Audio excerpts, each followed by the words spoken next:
आज हम बात करने वाले हैं आई थिंक डीप सी के बारे में, लिवाइथन के बारे में। कुछ ऐसी एक्टिविटीज़ है जो हमारे आसपास चल रही हैं जो कि अलार्मिंग है और लोग बहुत कुछ कह रहे हैं कि भाई दुनिया ख़त्म होने वाली है। क्या लगता है आपको? यार first of all thank you for having me and really excited for the podcast. And सबसे बड़ी बात है ना कि काफ़ी लोग ये चीज़ सोचते हैं कि दुनिया ख़त्म हो जाएगी एंड मतलब जैसे आपने 2012 का एक वो देखा होगा जिसमें मायन कैलेंडर था एंड उसमें लोगों ने बोला था कि भाई 2012 में दुनिया ख़त्म हो जाएगी, राइट। बट देन कुछ हुआ नहीं। एंड उसी तरीके से काफ़ी लोग अभी बोल रहे हैं कि 2025, 26, 32 में एस्टेरॉयड आने वाला है, उसकी वजह से हो जाएगा। तो कहीं ना कहीं ये डर लोगों में बैठा हुआ है कि आसमान से हमारा कुछ ऐसा अंत आएगा या अपने खुद के सीज में से आएगा। तो ये सारी चीज़ें काफ़ी चल रही हैं, बट देन मेन चीज़ यही है कि दुनिया का अंत एनी टाइम सून तो नहीं होने वाला है। एंड वो प्रॉब्लम्स है, हर जगह प्रॉब्लम्स हैं, लेकिन दुनिया का एंड फॉर श्योर नहीं होने वाला है। बट देन उसी के साथ साथ अगर हम बात करें डीप सी एंड स्पेस के बारे में भी, तो मोस्टली अभी लोगों का डर डीप सी से ज़्यादा बढ़ चुका है जी। इस वजह से बढ़ चुका है क्योंकि काफ़ी डीप सी क्रीचर्स ऊपर आ रहे हैं। और ये डर रहना ना, डर होना काफ़ी लाजमी है, बिकॉज कुछ ऐसी एक्टिविटीज़ हैं जो डीप सी के क्रिएचर से वो ऊपर दिख रहे हैं, राइट, बाहर आ रहे हैं, राइट। तो यानी कि अंदर कुछ है। एग्जैक्टली।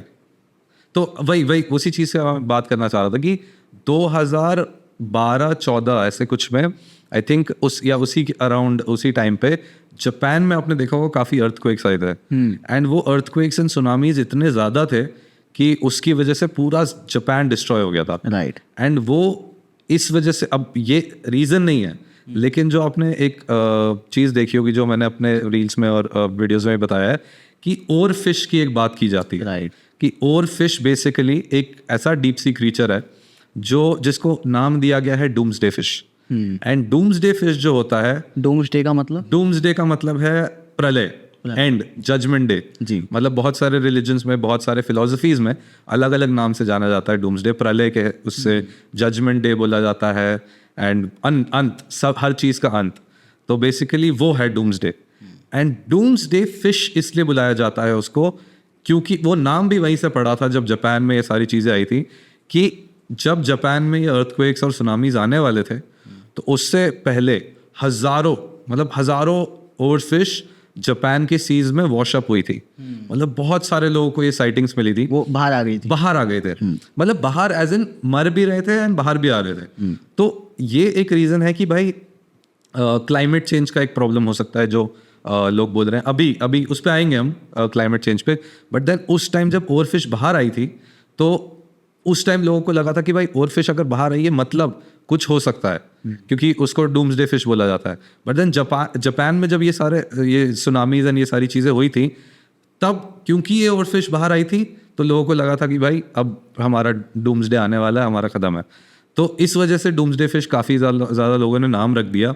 बट देन वो डूम्सडे फिश का आना, वो पर्टिकुलर फिश का ऊपर आना किसी रीज़न की वजह से हो सकता है, जो कि एग्जैक्टली पता नहीं। अच्छा, इसी के पीछे अगर हम साइंटिफिकली बात ना करें या फिर साइंटिफिकली भी बात करें, हाँ, एक और बात सामने आ रही है। एक क्रिएचर है जिसको लोग कह रहे हैं कि ये रीज़न है भाई, अंदर कोई है जो इन लोगों को या इन मछलियों को बाहर निकाल रहा है। लिवाइथन एक बहुत ही बड़ा क्रिएचर जो कि एक सांप की तरह दिखता है, और जितना मैंने सुना है कि उसका साइज ऑस्ट्रेलिया और एशिया को मिलाकर जो साइज बनता है जो उतना उसका साइज है। राइट। तो वो क्रिएचर है, तो वो क्रिएचर शायद पानी के अंदर है, वो सो रहा था। राइट। वो अब जगह है, तो ऐसा भी कुछ है क्या? हाँ, क्योंकि कुछ फोटोज मैंने देखी, शायद आपने भी देखे होंगे, मुझे नहीं पता वो सही है या झूठ है, बट मैंने फोटोज देखी हैं जिसमें दिखाया गया है कि देखो ये रहा लिवाइथन का कुछ शरीर दिखाई दिया है। राइट। क्या है भाई? सो बेसिकली लेवाइथन एक मिथिकल क्रीचर है जिसमें मतलब बाइबल के बुक ऑफ जॉब में उसका मेंशन किया गया था कि जजमेंट डे मतलब डूम्सडे जो फाइनल जो एंड है, उस दिन लेवाइथन निकलेगा एंड लेवाइथन पूरी दुनिया को ख़त्म कर देगा। अब बिलीफ लोगों का ये है, काफ़ी लोगों का बिलीफ किसी और चीज़ में होता है, काफ़ी लोगों का बिलीफ साइंस में होता है। मेरा भी बिलीफ है कि कहीं ना कहीं ये चीज़ एग्जिस्ट कर सकती है, ऐसा क्रीचर एग्जिस्ट कर सकता है। बट बहुत सारे उसके अब जैसे क्या होता है, अगर आपको पता नहीं है कि दुनिया कैसे बनी है, तो आप उसके पीछे बहुत सारे रीजनिंग्स निकालते हो, एंड आपको सिर्फ एक गलत चीज़ पता चल जाए कि ये चीज़ एग्जिस्ट नहीं करती है, इसका मतलब कि वो चीज़ एग्जिस्ट नहीं करती है। मतलब आपको सिर्फ एक फ्लॉ निकालना होता है एंड वो चीज़ पूरी नलिफाई हो जाती है। लेकिन आपको किसी चीज़ को प्रूव करने के लिए बहुत सारे प्रूफ चाहिए होते हैं। तो लेवाइथन के केस में ये चीज़ है कि कोई प्रूफ नहीं है हमारे पास कि लेवाइथन एग्जिस्ट करता है, बट देन उसको गलत प्रूफ करने के लिए बहुत सारे प्रूफ्स हैं। तो यही प्रॉब्लम हमारे साथ हम फेस करते हैं जब भी मतलब जब आप रिसर्च करने जाते हो, तो आपको समझ में आता है कि भाई अलग अलग जगहों पे अलग अलग चीज़ों के नाम अलग अलग तरीक़ों से लिखे हुए हैं। जैसे एंशिएंट स्क्रिप्चर्स हैं, जैसे बाइबल हो गया, एंड बहुत सारे और भी चीज़ें हैं, बहुत सारे बुक्स हैं जिसमें लिखा हुआ है लेवाइथन जैसे क्रीचर का नाम। अब वो एग्जैक्टली लेवाइथन नहीं है, जैसे बेबीलोनियंस थे, उनके बुक्स में लिखा हुआ था तियामट का नाम, यानी नाम अलग था, क्रीचर मोस्टली सेम ही था, डिस्क्रिप्शन सेम था। तो ऐसा कैसे हो सकता है कि बहुत सारे क्रीचर्स, मतलब सेम दिखने वाले क्रीचर्स, सी मॉन्स्टर्स, अलग अलग बुक्स में, रिलीजियस बुक्स में, नॉर्मल बुक्स में, एंशिएंट बुक्स में मेंशन किए गए हैं सेम फीचर्स के साथ? यानी कि कहीं ना कहीं कुछ तो है, कोई लिंक हो, या फिर सच में कुछ है जो सभी को पता था पहले उस टाइम पे जब ये लिखे गए। एग्जैक्टली। तो कुछ है जो एग्जिस्ट करता है, लेकिन हमें एग्जैक्टली नहीं पता कि वो कुछ क्या है। ओके, हर्ष भाई, लेट्स सपोज कि ये सब सच है, लेवाइथन है, और इस केस में लेवाइथन अगर है तो कैसा दिख रहा होगा, उसका डिस्क्रिप्शन क्या है? क्योंकि आपने बहुत बात की है इस बारे में, आपसे सुनना चाहता हूँ क्या डिस्क्रिप्शन है, क्या साइज है, कैसा दिखता है, कितना खतरनाक लेवाइथन हो सकता है? राइट। सो लेवाइथन का जो डिस्क्रिप्शन दिया गया था, एक सी मॉन्स्टर, मतलब उसके अराउंड काफ़ी एनिमेशंस भी हैं, आपने देखा होगा ऑनलाइन, बट देन बेसिकली उसका डिस्क्रिप्शन ऐसा दिया गया था कि एक ऐसा सी मॉन्स्टर जो बहुत ही बड़ा है, उसका सर जो है वो इतना बड़ा है, जो ऑस्ट्रेलिया का कॉन्टिनेंट जो पूरा है उतना बड़ा सिर्फ उसका सर है, एंड वो पूरा उतना ही बड़ा और भी पूरा उसका बॉडी है। वो आर्मर्ड है, मतलब हर चीज़ आर्मर्ड है उसमें, मतलब आपके अटैक्स उस पर काफ़ी फेल हो जाएंगे जी। एंड उसके साथ साथ ये है कि वो इतना खतरनाक है कि अब किसी को ये नहीं पता कि वो करता क्या है। मतलब अब सी मॉन्स्टर क्या करेगा, आपको खाएगा और ये सारी चीज़ें होंगी। तो वो बेसिकली लोगों को पता है कि भाई ये हो सकता है, बट देन लेवाइथन का स्ट्रक्चर यही है कि मतलब वो आर्मर्ड है, सी मॉन्स्टर है, एक स्नेक जैसा दिखता है, एंड उसका जो सर है वो ड्रैगन जैसा होगा मोस्ट प्रोबेबली। तो ये डिस्क्रिप्शन बनाया गया है लेवाइथन का। मैंने ना कुछ मैप्स देखे हैं, मतलब मैंने देखे, वो मेरे सामने आए हैं कि दिखाया गया कि देखो ये मैप की लोकेशन यहाँ पर, इसका सर जैसा कुछ दिख रहा है। वो ये लोकेशन ना मोस्टली जापान साइड की दिखाई गई। हाँ, राइट। तो मतलब लेवाइथन का ये होता है कि लेवाइथन का जो सर वाला जो फोटो आपने देखी है वो गूगल मैप पे है, एंड गूगल मैप पे वो बेसिकली दिखाया गया है, बता रहा हूँ वो बेसिकली क्या है कि साउथ अमेरिका के नीचे एंड एंटार्क्टिका के ऊपर वहाँ पर एक सर जैसा स्ट्रक्चर बना हुआ है, बट देन उसको हम किसी और नाम से जानते हैं। वो वहाँ पे एक ग्रुप ऑफ आइलैंड्स है, वो आइलैंड्स जो है वो साउथ अमेरिका का पार्ट है, एंड कुछ आइलैंड्स जो है वो एंटार्क्टिका के पार्ट है। तो उनके जो पार्ट्स हैं वो जो आइलैंड है वो आँख की तरह और सामने नॉस्ट्रिल्स ऐसा बन रहा है, बट देन वो लेवाइथन नहीं है। मतलब लोगों ने मेंशन किया है उसको एज मैप्स में कि भाई वो लेवाइथन है, क्योंकि लोगों का क्या है, मतलब अब जैसे मैं इस चीज़ में बिलीव करता हूँ कि भाई लेवाइथन हो सकता है। जैसे मैंने अपनी एक वीडियो में बताया था डीप सी जाइगेंटिज्म, कि मतलब डीप सी में कोई क्रीचर है तो वो बहुत सालों तक रहेगा, तो उसकी बॉडी नीचे की तरफ इतनी प्रेशर है कि उसको झेलने के लिए उसको बड़ा होना पड़ेगा, मतलब वो इवॉल्व होता है अंदर। तो मैं उस चीज़ पे बिलीव करता हूँ कि अगर एक सी सर्पेंट है तो वो इवॉल्व होके बड़ा हुआ होगा, बट देन वो इतना बड़ा जो कॉन्टिनेंट के साइज का और ये सब, वो मुझे लगता है कि एक थोड़ा फार-फेच्ड थ्योरी है। एंड वो जो सर दिखाया गया है वो तो obviously that is not true, क्योंकि that is not Leviathan. And वहाँ पर लोगों ने थोड़ा इस पे ज़्यादा बिल्ड कर दिया कि भाई ये लेवाइथन है। तो ये चीज़ मैंने क्लियर भी की थी अपनी वीडियोस में कि भाई ये लेवाइथन नहीं है, but Leviathan can exist and might exist. तो ये अभी भी एक डाउट ही है कि सच में है नहीं है, लेवाइथन जैसा कुछ हो सकता है। हाँ जी। अच्छा, हम बात कर रहे थे ओशन के बारे में ऑफ कैमरा, ऐसा कहा जाता है कि जो सी है ना, हमारा ओशन है, उसका ओनली 5% ही हमने अब तक देखा है, समझा है, ऑब्जर्व किया है। काफ़ी 95% ऐसा जिसमें हमें पता ही नहीं क्या हो रहा है। जी। और कुछ क्रिएचर्स हैं, हम जब नीचे जाते हैं सबसे ऊपर तो हमें एक सी की जो लेयर दिखती है, उसके नीचे ट्वाइलाइट जोन होता है, उसके नीचे मिडनाइट जोन होता है, अंधेरा बढ़ता जाता है, है ना, ऐसा होता है। तो नीचे काफ़ी सारे ऐसे क्रिएचर्स हैं जो कि सच में खतरनाक हैं। लेवाइथन छोड़ो, वो क्रिएचर्स अपने आप में काफ़ी खतरनाक हैं, और उनका जो तरीका है रहने का, सर्वाइवल का, वो बहुत ही अलग है। तो आप कुछ हमें बताना चाहोगे कुछ ऐसे क्रिएचर्स के बारे में? राइट। सो आपने सबसे पहले तो देखा होगा कि एंगलर फिश है, जो जिसके सर के आगे एक लाइट होती है, एंड वो लाइट से अपने प्रे को अट्रैक्ट करती है, एंड अट्रैक्ट करती या करता है। तो जैसे अभी जो एंगलर फिश ऊपर आया था, तो उसका साइज बहुत छोटा था, एंड उसको हम आइडेंटिफाई करते हैं as a male angler fish. तो 2 टाइप के एंगलर फिश होते हैं, एक मेल और एक फीमेल। जी। तो एंगलर फिश जो ऊपर आया था that was male, and male जो होते हैं एंगलर फिश में वो छोटे होते हैं, 6 इंचेस का था वो। एंड जो बड़ी वाली जो एंगलर फिश होती है वो फीमेल्स होती हैं, तो वो कुछ बड़ी होती है, मतलब 1 फुट लॉन्ग या उससे बड़ी होती हैं।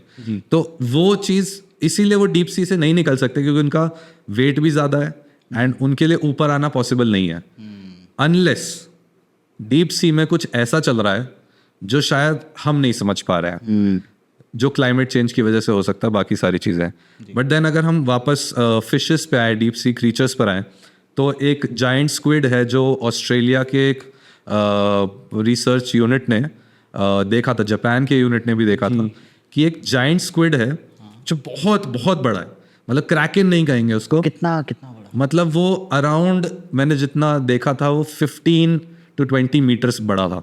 यानी तो मतलब कह सकते हैं लगभग जो एक बिल्डिंग है, हाँ, या दो मंजिल की बिल्डिंग है। हाँ, आराम से इतना बड़ा था। एंड जब वो उनकी जो आरओवी थी, जो मतलब जिसके रिमोट ऑपरेटेड व्हीकल था उनका, जिससे उन्होंने रिसर्च करने के लिए नीचे भेजा था, उसमें वो पूरा कवर कर लिया था उसने उसको।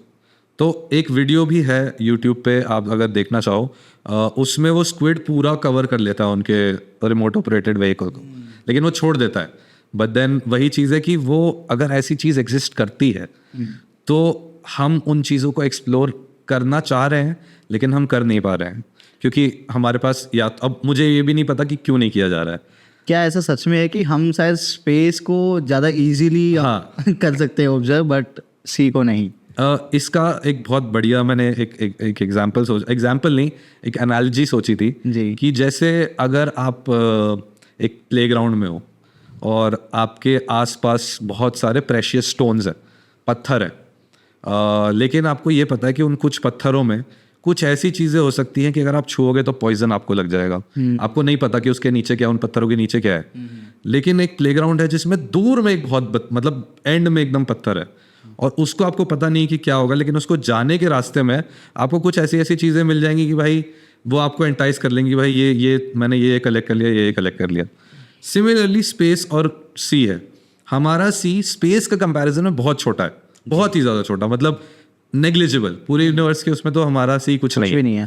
तो अब जैसे अगर मेरा सी है और उसमें मुझे पता है कि ऐसे क्रीचर्स हैं, तो अब मेरा स्पेकुलेशन ये है कि अगर हम उसको ढूंढने जाए तो हमें कुछ ऐसा मिल सकता है जो शायद हमें नहीं मिलना चाहिए। कुछ ऐसा मिल सकता है जिसको हम जगा दें, कोई ऐसा क्रीचर जो हम जगा दें। जैसे बोला जाता है ना, क्रैकन हो सकता है या लेवाइथन हो सकता है, जिसमें मैं कहीं ना कहीं बिलीव करता हूँ कि हो भी सकते हैं। एग्जैक्टली लेवाइथन नहीं, लेकिन इतने बड़े क्रीचर्स भी हो सकते हैं। आप इस तरीके से सोचिए भाई, आपने एक स्क्विड का नाम लिया था। हाँ, जायंट स्क्विड, जो लगभग एक बिल्डिंग के बराबर है। हाँ, राइट। और वो मिडनाइट जो जोन होता है वहाँ पर है। हाँ। और अगर हम और नीचे जाएं तो वहाँ पर अगर हमें इस साइज के क्रिएचर्स मिल रहे हैं तो बिल्कुल डीप जाएंगे तो भाई वहाँ क्या क्या मिल सकता है, पॉसिबिलिटीज़ हैं बहुत। अच्छा, आपके हिसाब से आपने जितने भी रिसर्च किए, देखा है, डीप सी कितना डीप है और वहाँ पे क्या हो सकता है एग्जैक्टली, या है क्या? राइट। तो जो सबसे डीपेस्ट पॉइंट है, जिसको हम चैलेंजर पॉइंट कहते हैं जी, वो है 11,000 किलोमीटर्स नीचे। 11,000 किलोमीटर? हाँ, मतलब माउंट एवरेस्ट जितना ऊपर है उतना ही नीचे। किलोमीटर्स या मीटर्स? सॉरी, मीटर्स, किलोमीटर्स बोलो, मीटर्स, सॉरी, जी जी। मीटर्स 11,000 मीटर्स नीचे है। तो अगर 11,000 मीटर्स नीचे एक पॉइंट है जहाँ तक हम गए हैं, अब इसके नीचे मारियाना ट्रेंच, आई थिंक ये शायद लोएस्ट, सबसे deepest challenger point, deepest point है। तो अगर उतना नीचे अगर कोई चीज़ है और माउंट एवरेस्ट पे इतने कम लोग गए हैं जहाँ पे आपको कोई प्रॉब्लम नहीं है, आप प्रेशर वहाँ पे हैंडल कर सकते हैं, आप वहाँ पे सांस लेने के लिए अपने इक्विपमेंट्स लेकर जाते हैं। बहुत लोगों ने ऊपर तक चढ़ाई की है माउंट एवरेस्ट में, लेकिन वही चीज़ अगर आप नीचे जाते जाओ, जैसे सी में कहा जाता है कि जितना 100 मीटर्स आप नीचे जाते हो, जितना 1 किलोमीटर आप नीचे जाते हो, उतना एक एटमॉस्फेयर बढ़ता है। 100 मीटर्स, जितना 100 मीटर्स आप अंदर जाते हो उतना एक एटमॉस्फेयर बढ़ता है प्रेशर। अगर उतना ही एटमॉस्फेयर बढ़ता रहेगा तो नीचे जो प्रेशर होता है वो बहुत ज़्यादा हो जाता है। तो एक इंसान के लिए वहाँ जाना मतलब वो बहुत ही ज़्यादा आपको फोर्टिफाइड तरीके से वहाँ जाना पड़ेगा। तो हम खुद से कभी वहाँ देख नहीं पाएंगे कि एग्जैक्टली वहाँ चीज़ें क्या है।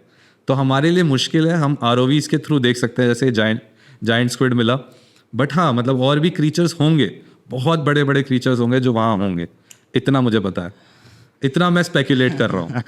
जी, अच्छा वैसे हम जब ऑब्जर्व करते हैं डीप सी को, तो हमारे पास जो मतलब मुझे लगता था आज तक कि हमारे पास ओनली सबमरीन है या फिर हमारे पास जो डाइवर्स होते हैं, डाइव करते हैं जो डीप में, वो लोग होते हैं। राइट। बट एक्चुअली में क्या होता है, कैसे होता है डीप सी में जाने के लिए, एक्सप्लोरेशन के लिए? तो हाँ, तो डीप सी एक्सप्लोरेशन के लिए आपके बहुत ज़्यादा स्पेशल टाइप के वो लगते हैं। जैसे आप स्पेस में जाने के लिए बहुत सारा स्पेशल इंसुलेशन करते हो अपने स्पेसशिप्स में, उसके थ्रू आप जाते हो, पैसा लगाते हो, फिर वो आप जा पाते हो स्पेसशिप में। बट देन डीप सी में जाने के लिए आप मेटल यूज़ नहीं कर सकते, आप किसी टाइप का मेटल यूज़ नहीं कर सकते क्योंकि वो बहुत जल्दी प्रेशर से दब जाता है। तो इसलिए आपको कार्बन फाइबर यूज़ करना पड़ता है बेसिकली, मतलब डीप सी में जाने के लिए। एंड उसमें भी एक इंसान को लेकर जाना, जैसे ओशन गेट ने किया था कि उसमें जो बिलियनर्स गए थे, 4 या 5 जो बिलियनर्स गए थे, वो क्रश होके मर गए। राइट। एंड प्रेशर इतना होता है। तो आप खुद सोचो, अगर बिलियनर्स उसमें गए हैं एंड एक ओशन गेट एक कंपनी है जिसने दावा किया है कि हमारा ये इक्विपमेंट कभी भी ख़राब नहीं हो सकता, कभी भी प्रेशर में नहीं आएगा, हम आपको 100% उसके साथ लेकर जा रहे हैं, वो अगर टूट गया तो फिर आप किस चीज़ पे विश्वास करोगे, किस टाइप के इक्विपमेंट पे विश्वास करोगे? तो इस वजह से ह्यूमंस को भेजना एक बहुत ही डेंजरस चीज़ है जो कि नहीं करना चाहिए ऐसे। बट देन ROVs को आप भेज सकते हो जो कि गए भी हैं।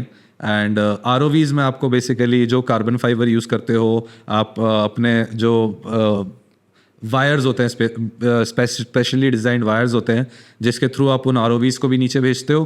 कुछ ROVs जो होते हैं जो रिमोट कंट्रोल वायरलेस यूज़ होते हैं, उनसे आप जा सकते हो नीचे एंड उससे आप एक्सप्लोर कर सकते हो। इसी वजह से हमें ऐसे डीप सी क्रीचर्स के बारे में पता चला है। जैसे नीचे आपको मैं बताऊं, कुछ और भी चीज़ें होती हैं, सिर्फ डीप सी क्रीचर्स नहीं है। अब मैं जैसे एक चीज़ मैं आपको बताता हूँ ब्राइन पूल्स के बारे में। अब ब्राइन पूल्स क्या होते हैं? पानी के अंदर लेक्स। अच्छा। मतलब एक बड़ा सा ओशन है, हाँ। उसके अंदर आपको लेक्स मिलेंगे, लेक हैं, अपने खुद के लेक्स हैं। तो अब सोचो, आप पानी के अंदर आपको लेक मिल रहा है, पानी के अंदर आपके दलदल हैं, पानी के अंदर आपका रेन फॉरेस्ट है पूरा। तो ये सारी चीज़ें अगर आपको नीचे मिल रही हैं, मतलब नीचे कुछ तो है, कुछ तो आप एक बना रहे हो ना, एक दुनिया है नीचे जो हम एक्सप्लोर नहीं कर पाए हैं। अच्छा भाई, ये बताओ, ये थोड़ा सा इंटरेस्टिंग लगा मुझे। हाँ। कि समुद्र के अंदर जाएंगे तो वहीं पर अपना ही एक दुनिया है। हाँ, एक लैंड है जिसके ऊपर सब कुछ है। हाँ। लेक्स भी हैं, रेन फॉरेस्ट है, ये सब है। हाँ।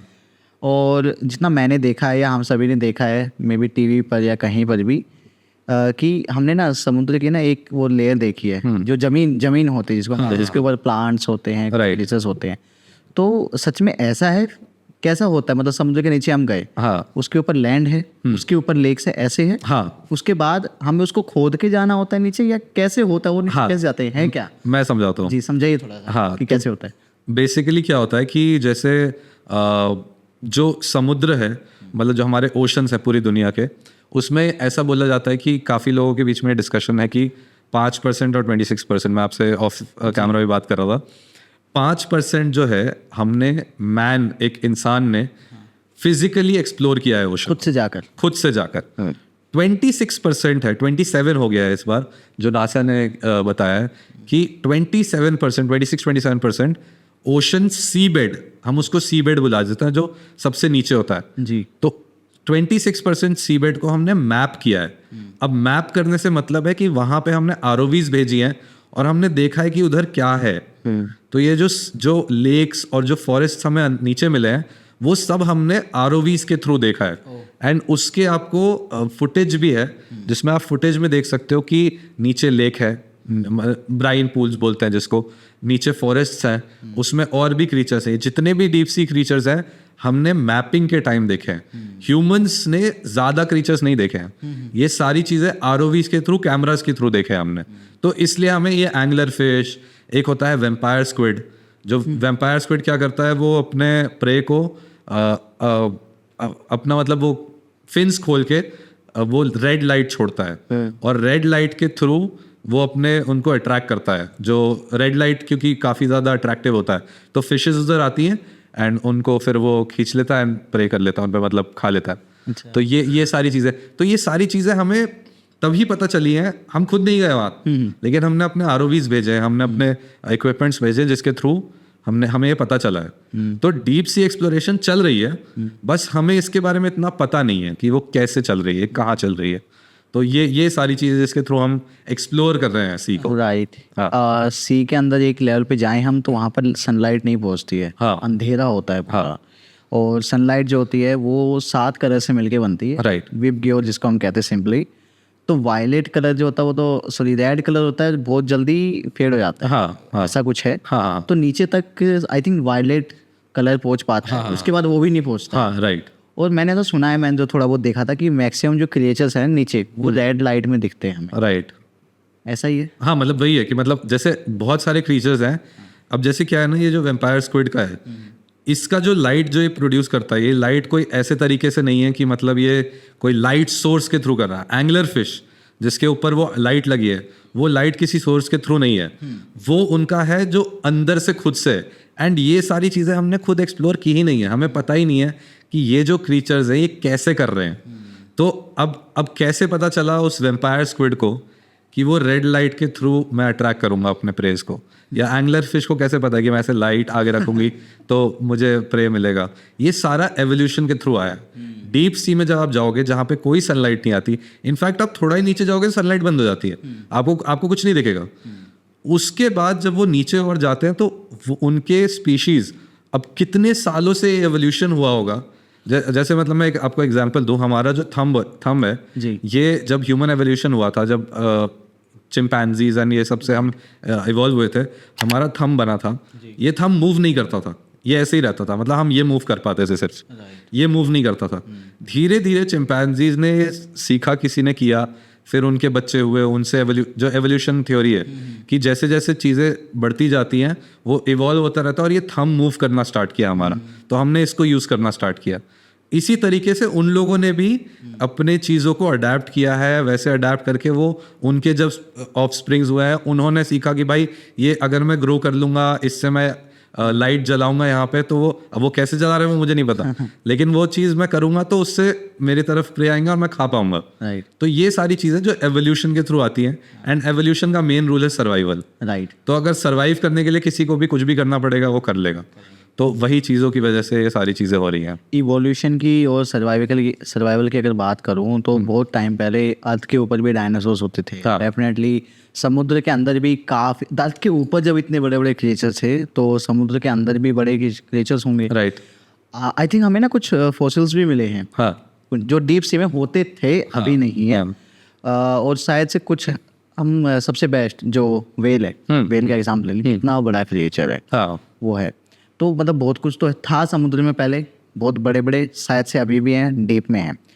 अच्छा आज भाई आप मुझे ये बताइए, मैंने अभी ना एक वीडियो देखी थी या फिर कहीं पढ़ा था शायद, आई एम नॉट श्योर, कि एक वेल है, कटी हुई वेल मिली है, जैसे उसको किसी ने खा लिया हो, ऐसा कुछ बाहर निकला है। तो आपने देखा वो? हाँ मैंने देखा है, मतलब तास्मेनिया की बात कर रहे हैं क्या? राइट। हाँ राइट। सो तास्मेनिया में क्या हुआ था कि जो वेल्स हैं वो स्ट्रैंड हो गई थी। तो स्ट्रैंडिंग का मतलब है कि मतलब वो आकर वहाँ पर वो अपना रास्ता भटक गई थी। राइट। तो बेसिकली क्या होता है, तास्मेनिया एक ऐसी जगह है जिसको एक जगह माना जाता है पूरी दुनिया में फिशेस और डीप सी नहीं, मतलब फिशेस और सी क्रीचर्स का सुसाइडल ग्राउंड।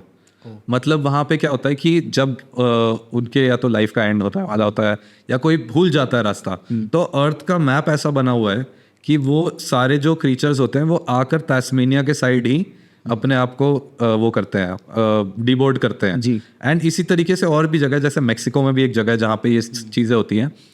तो क्या होता है ना कि ये जो वेल्स हैं, अब क्या हुआ था इससे पहले जो तास्मेनिया में जो ऐसे स्टैंडिंग्स हुई थी वो ज़्यादा बड़ी नहीं थी, 25 वेल या 10 वेल, 8 वेल या 50 वेल ज़्यादा से ज़्यादा, इतने आके वहाँ पर स्टैंड हो गए थे।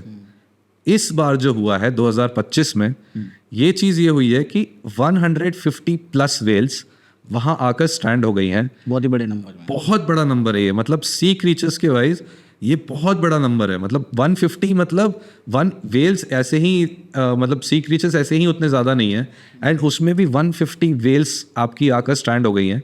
एंड जो वहाँ पर लोग हैं ना, उन्होंने क्या किया, जो रिसर्चर्स एंड साइंटिस्ट हैं, उन्होंने उनको वापस डालने का ट्राई किया। अच्छा, लेकिन वो वापस आ गई। तो अब क्या है कि वो वापस नहीं जा रहे हैं, या वो वही होता है कि अब वो अपने हर्ड में आया तो वही मर जाएंगे और वो सारी चीज़ें हैं। तो अब वो वापस आई तो उनको मारना पड़ा सबको, क्योंकि आप कुछ कर नहीं सकते, अपने उस पर स्टैंड करके रख नहीं सकते।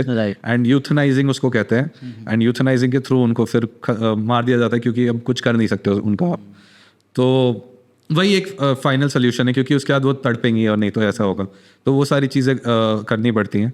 तो ये एक रीज़न है जो शायद कहा जा रहा है कि क्लाइमेट चेंज की वजह से हो रहा है, एंड इस साल बहुत ज़्यादा आ रहे हैं। जैसे एक और एग्जांपल मैं आपको देना चाहूँगा, पुरी हमारे यहाँ ही है, जगन्नाथपुरी।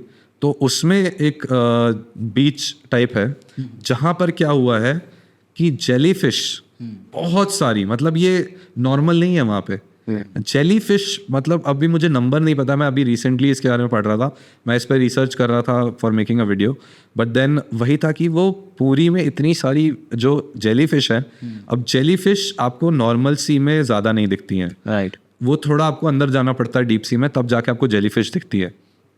इतनी सारी जेलीफिश आकर बीच पर मरी हुई हैं, और जितने लोग वहाँ नहा रहे थे उनकी बॉडी में इचिंग होने लग गई है।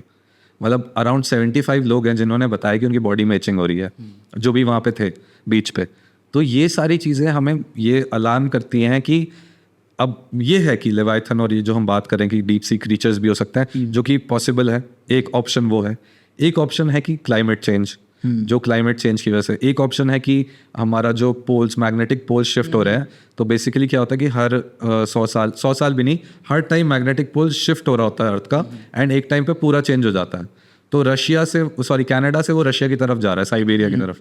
तो जब वो मैग्नेटिक पोल शिफ्ट होता है तो क्रीचर्स का जो सोचने का वो होता है और जो वेव्स होती हैं वो उनको कहीं और ही ले जाती हैं। तो इस वजह से स्टैंडिंग्स और ये सब थोड़ा नॉर्मल हो जाता है। बट इस साल इतना ज़्यादा हो रहा है कि लोगों को यही नहीं समझ। इनफैक्ट साइंटिस्ट ने बोल दिया है, आप वो देखना, ऑस्ट्रेलिया जो टास्मेनिया वाला है, साइंटिस्ट आए हैं न्यूज़ पे एंड उनसे पूछा गया है कि क्यों हुआ है। वो बोल रहे हमें नहीं पता। क्यों, कैसे नहीं पता, मतलब अब कैसे, मतलब आप खुद सोचो, इतना बड़ा ओशन जो हमारे खुद के अंदर है, हमें यही नहीं पता कि वहाँ क्या हो रहा है। यानी कि आप ये सोचो, हम कहते हैं कि भाई हमारी साइंस इतनी आगे बढ़ गई है, टेक्नोलॉजी इतनी ग्रो कर गई है, लेकिन हम खुद के बारे में जहाँ हम हैं नहीं पता है, हमें नहीं पता। अच्छा, एक चीज़ और है, मैं साइंटिफिकली थोड़ी बात करूँ तो ऐसा बेसिकली तब होता है जब या तो अर्थ पे, जो हम डिस्कस कर चुके हैं ऑब्वियसली, अर्थक्वेक आने वाला हो, या फिर समुद्र में बहुत ही बड़ी कोई सुनामी आने वाली है। क्या साइंटिस्ट इस ओर इशारा कर रहे हैं कि कुछ समुद्र में होने वाला है? या क्या कह रहे हैं, या हाथी खड़े कर दिया, हमें पता ही नहीं। नहीं, ये चीज़ होती है। एक बहुत छोटा एग्जांपल ये है कि जब भी कोई सुनामी आने वाली होती है तो आप देखोगे कि जो फिशेस होती हैं वो आ जाती हैं बीच पे। क्यों? क्योंकि पानी पीछे जाता है। जब सुनामी आनी होती है तो अगर आपका पानी एक लेवल पे है और उस लेवल से थोड़ा पीछे जाएगा एंड फिर वो ज़्यादा प्रेशर से आता है, तो वो ऐसा नहीं है कि अचानक से आने लगे। मतलब आप बोल लेते हो ना, बोल होता है उसमें पानी भरा होता है, तो आपको छलकाने के लिए ऐसे हिलाना पड़ता है। जब आप हिलाते तो ये पानी ऐसे जाता है और फिर आता है। तो ये एक तरीका है जब आप बहुत सारे फिशेस शोर पे आ रहे हैं, मतलब एक सुनामी आने वाली है, ये पता चल जाता है, ये इमीडिएट में पता चल जाता है कि अगले दिन 1-2 दिन में आ सकती है, क्योंकि वो पानी छलक रहा है बहुत ज्यादा, वो मून की वजह से भी होता है, बहुत सारी चीजें।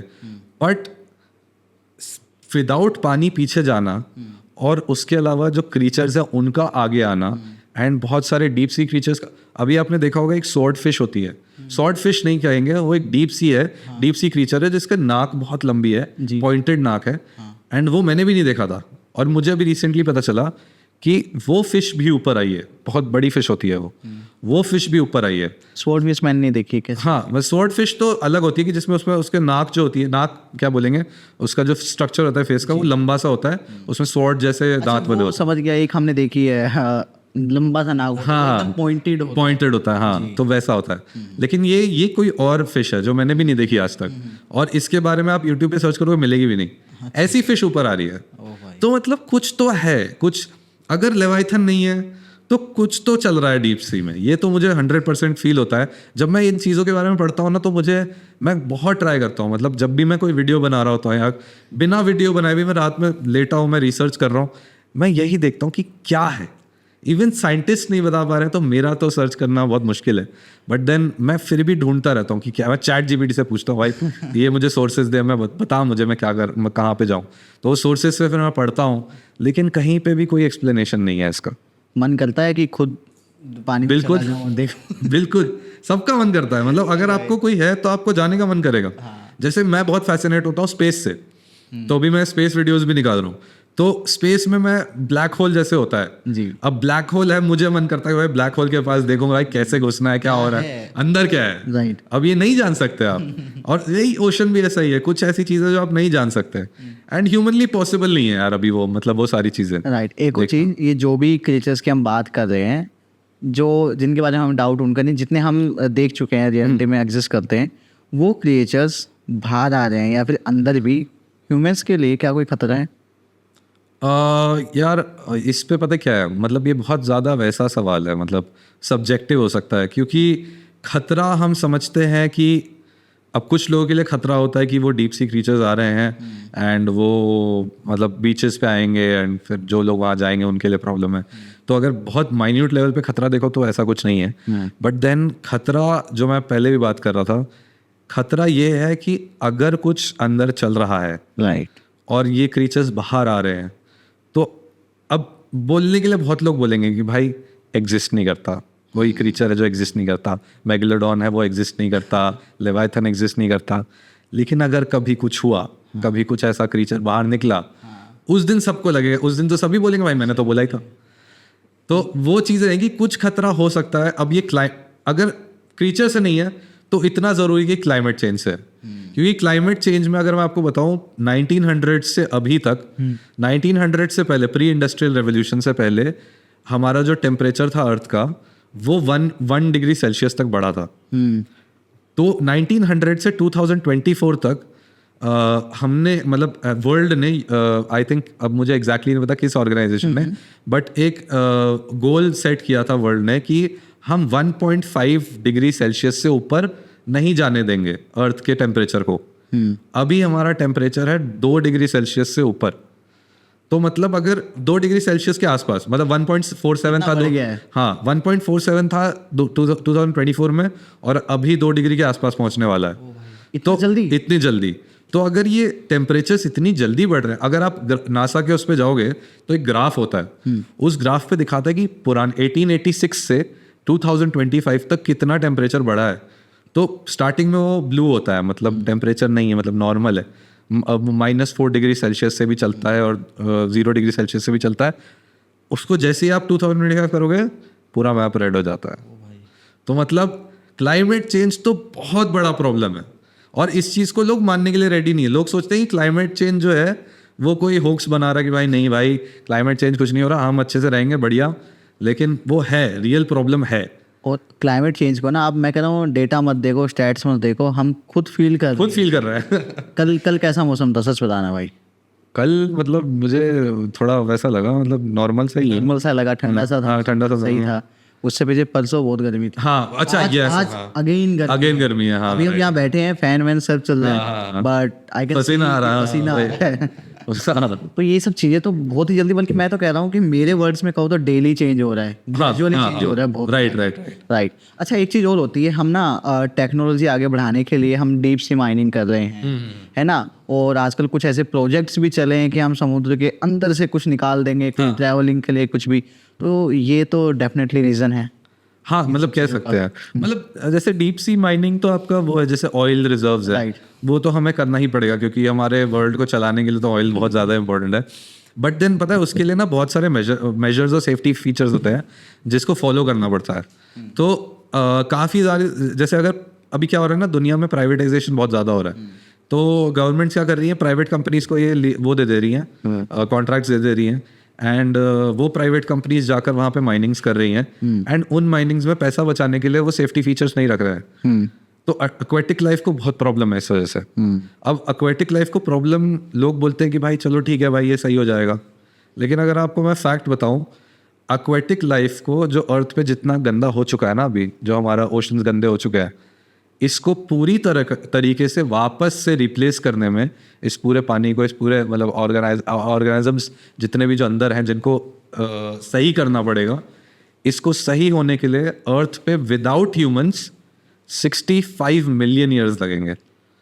तो हाँ, जितना हमने गंदा कर दिया है, तो अब सोचो अगर 65 मिलियन ईयर्स इतने गंदे पे है, अभी और जो प्राइवेटाइजेशन से कंपनीज आ रही हैं जो और गंदा करेंगी, तो फिर तो और प्रॉब्लमेटिक हो जाएगा नहीं आगे चल के।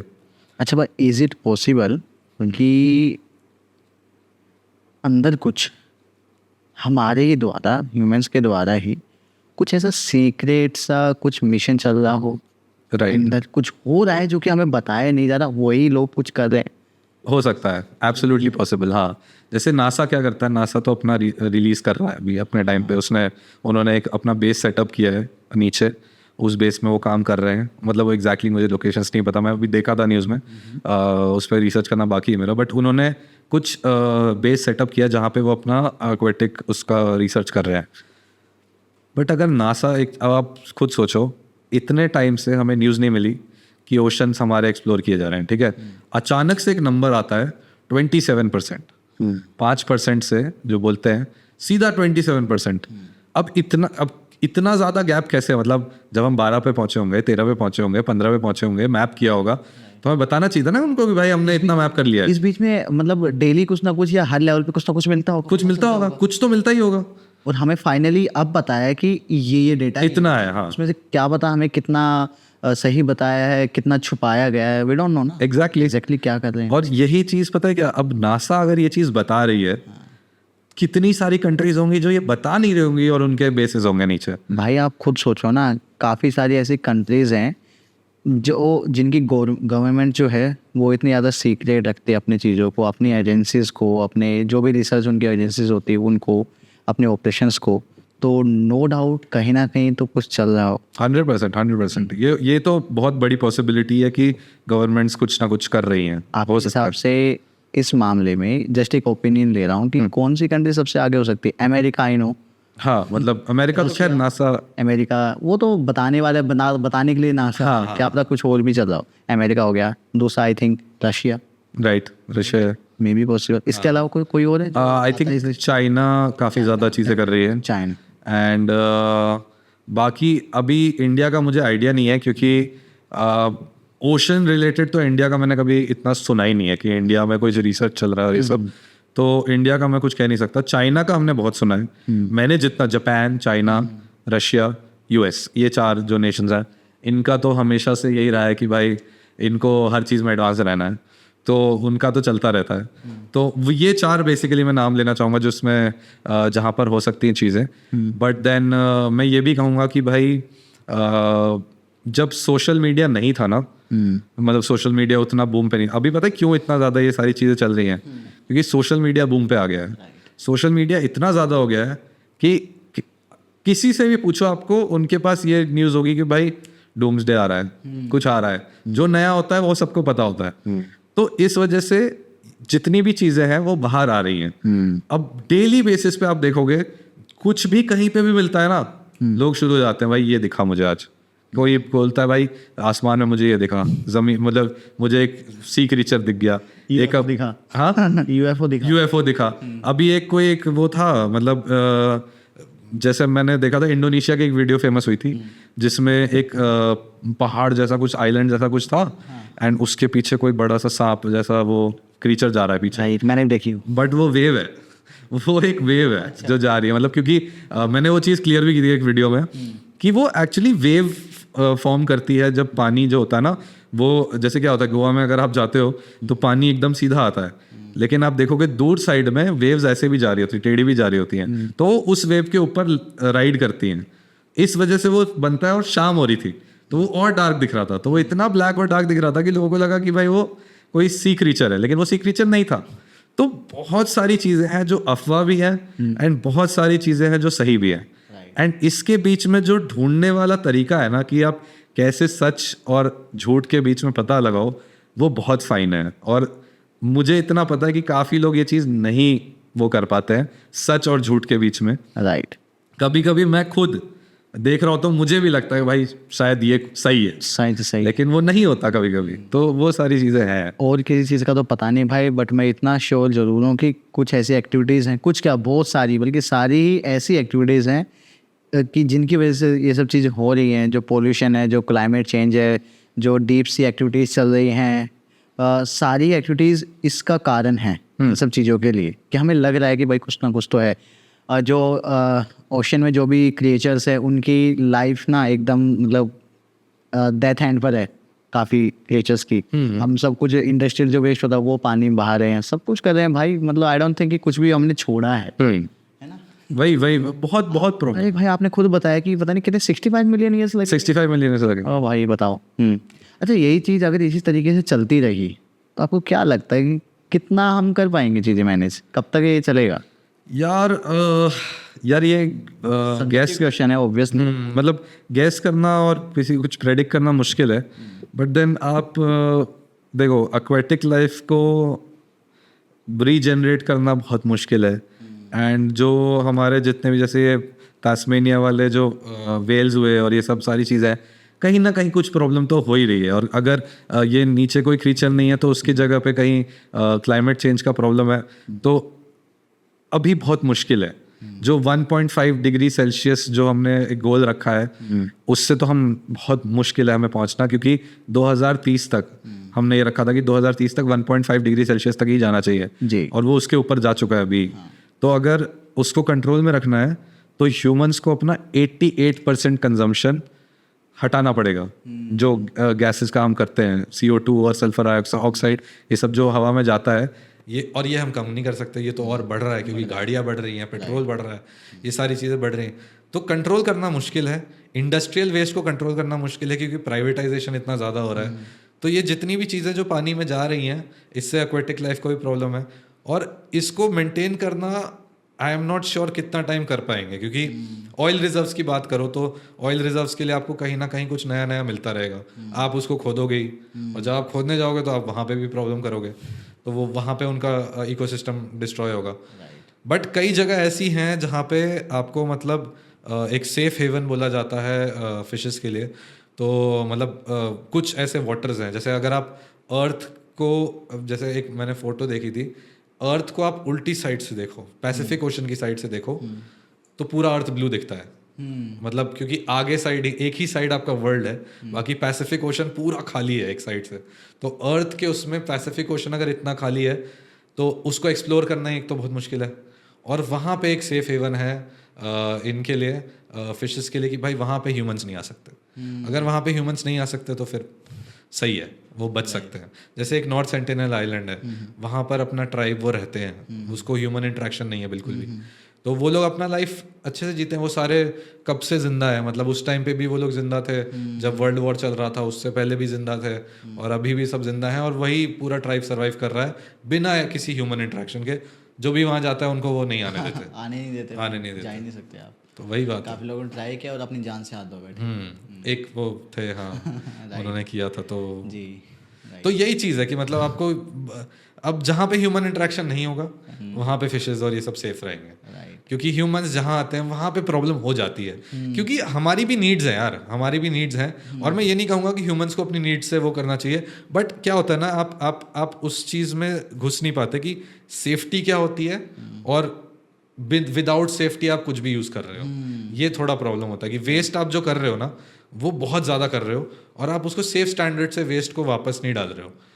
वेस्ट हैंडलिंग भी बहुत इंपॉर्टेंट है, वो नहीं कर रहे हैं लोग। लोग ना अपने लेवल पे ना रिसाइकलिंग सीख सकते हैं। हाँ। एक तरीके से जो भी उनके पास इक्विपमेंट्स होते हैं, चीज़ें होती है, उनको रीयूज़ कर सकते हैं। ये कुछ चीज़ें जो मैं लोगों को सजेस्ट करना चाहूँगा so that they can follow और कुछ कंट्रीब्यूशन हमारे लिए दे सकें। भाई ज़्यादा दूर क्यों जाएँ, हमारे पास में, हम अभी दिल्ली में बैठे हैं, यमुना को देख लो, यमुना रिवर भाई क्या हाल हो रखा है। मैं करूँगा कभी अपने पॉडकास्ट पे बात इस बारे में। आई होप कि मुझे जल्दी वो पर्सन मिले, कोई एक्सपर्ट मिले जो इस बारे में अपनी राय दे सके और हमें बताए कि क्या हाल है। बाय द वे हर्ष भाई, आई नो कि इस टॉपिक का कोई एंड नहीं है। 2, 3, 4 पॉडकास्ट में इस टॉपिक के बारे में डिस्कस करना पॉसिबल नहीं, मतलब इसको ख़त्म नहीं किया जा सकता। And I am pretty sure कि लोगों को ये पसंद आया होगा। अगर आप लोगों को ये पसंद आया पॉडकास्ट तो प्लीज़ इसको शेयर कीजिए एंड कमेंट सेक्शन में ज़रूर हमें बताइए आपको कैसा लगा, अगले टॉपिक्स आप क्या चाहते हैं। हर्ष भाई के बारे में सारी ही डिटेल्स जो हैं डिस्क्रिप्शन बॉक्स में, इनके बारे में, इनकी इंस्टा आईडी, इनका यूट्यूब, सारी ही डिटेल्स आप हमें कमेंट सेक्शन में बता सकते हैं कि नेक्स्ट पॉडकास्ट में जब भी हम हर्ष भाई के साथ करेंगे तो क्या क्या टॉपिक्स हम कवर करें। आपका क्या टेक है, आप क्या कहना चाहेंगे इस डीप सी एक्टिविटीज़ के बारे में, लेवाइथन के बारे में और भी बहुत कुछ। हर्ष भाई थैंक यू सो मच, आपने टाइम निकाला हमारे लिए, हमारी ऑडियंस के लिए। आई होप कि हम बहुत जल्द ज़रूर मिलेंगे और एक और पॉडकास्ट हम करेंगे। एब्सोल्युटली भाई, एंड मुझे भी बहुत अच्छा लगा यहाँ पर आकर, क्योंकि मतलब एक वो होता है ना कि आपको एक आप जैसे आप प्रोवाइड कर रहे हो एक platform up and rising creators के लिए कि वो आकर अपनी बातें आगे रख सकें। लोग जैसे आप उनके वीडियोस में एग्जैक्टली नहीं देख पाते हैं, लेकिन वो देख सकें कि भाई वो क्या है आगे का साइड जो है, थोड़ा एक एनहांस्ड वे में। एंड पॉडकास्ट आपका काफ़ी अच्छा चल रहा है एंड आई होप आगे और हम करें कोलैबोरेशंस एंड लेट्स होप कि आपका भी पॉडकास्ट बहुत ही बढ़िया हो जाए। एंड एक पर्सनली मैं चीज़ आपको कहना चाहूँगा, मैंने देखो बहुत से क्रिएटर्स से मैं मिला हूँ एंड आई ट्रूली बिलीव कि आप जो कंटेंट शेयर कर रहे हैं ना, बहुत इंस्टाग्राम पे बहुत कंटेंट भरा हुआ है टू बी ऑनेस्ट, बट आप जो शेयर कर रहे हैं, जो नीच आपने चूज़ की है, वो मैं कहूँगा बहुत ज़्यादा वैल्यूएबल है।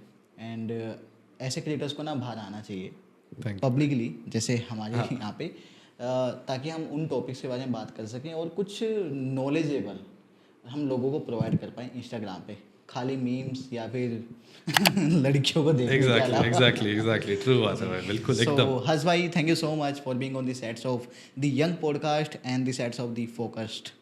ये भी हमारा एक और चैनल है द फोकस्ड और एक यंग पॉडकास्ट, दोनों ही मेरे चैनल हैं, तो उन पर ये वीडियो आएगी, जिस पर भी आएगी उस हिसाब से हम देख लेंगे। बाकी thank you so much. Thank you so much भाई, thank you so much for having me.